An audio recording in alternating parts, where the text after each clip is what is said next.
I was out in the field and I ended up getting this call for a house fire. And the only information I was able to get was 30 plus Chihuahuas inside of a burning house. When I pulled up, the streets were just soaked and there were fire trucks everywhere, ambulances everywhere. I don't know what's going on. And I was able to make contact with the dog owner, and luckily some of the dogs had been removed, but there were still multiple dogs in the house and around the house that we had to go and try to find. We got one more. This is the one? Is this the one you guys have been chasing? Yes, it is the one. I saw his mom. All right, well that's one more.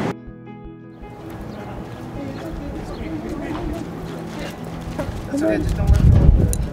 When we were finally able to get all the dogs out of the house, I was able to make contact with the dog owner, and she was completely distraught. She loved the dogs. All the dogs were well taken care of. There were no injuries, nobody was sick, everybody was, 30 dogs is a lot in a house, but she was doing a good job taking care of them. In my experience working in field, there are a lot of situations where somebody needs an emergency service. They need someplace or somebody that can just hold on to their animals for a short period of time. I mean, a lot of these people, when they get into a house fire, they get into a situation like that, they got nothing. They end up hospitalized, a car accident, something. I mean, there's multiple different reasons why you're unable to go back home to your pets, or you have no home for your pets. And that's why the emergency service is so important, because it gives us a chance to help these people out. These two were gonna surrender. It's a little girl. I was able to impound all the dogs. She surrendered all the puppies, the young puppies, so they were in our care. And she kind of let me know a list sort of the dogs that she did want back. We put them on emergency service hold and we held on to them until she was able to get herself a little bit more comfortable. With house fires, you don't always see the damage that's happened to these animals.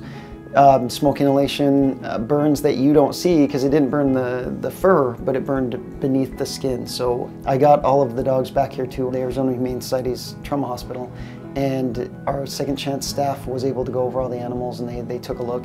They made sure there were people that were going to kind of keep an eye on them through the night and check them first thing in the morning, make sure there was nothing happening that we just didn't see. These kind of calls we get, at first you're terrified, you don't know what's going to happen, you don't know which animals are going to make it, you don't know where they're going to end up because of how traumatic the entire situation is. And then to see by the end that she was able to get back the dogs she really wanted, all the dogs that we were able to get all went up for adoption. So to watch every single animal you pulled out of that fire have a happy outcome is amazing. The Arizona Humane Society is a non-profit, so we actually, nearly everything we do relies on donations. Anywhere from our gas to our trucks, our equipment in the Second Chance Hospital, everything we used to save these dogs' lives and get them up for adoption and get them back to that woman's home, everything from top to bottom relies on donations. I'm incredibly appreciative for the help that we get, and really for donors giving me the ability to be able to do what I do and save these animals' lives.